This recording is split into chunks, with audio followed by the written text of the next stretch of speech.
Hello, this is Marlene with WTI. Now, I am here to show you this next product. This is actually a food scale from Etekcity.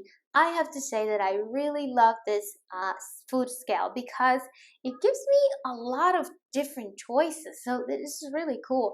I can actually use it to measure grams, millimeter, pounds, and fluid ounces. So that is really cool. And another thing that I really love about this scale is that let's say that I forget to turn it off. Well, that's no problem. It actually shuts off by itself. So that is really, really neat.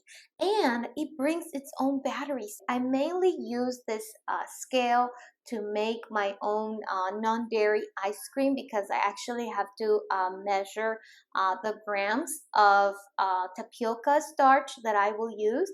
So it is perfect that I actually have it, and I didn't have any problems with my recipe because of it. So that is really cool.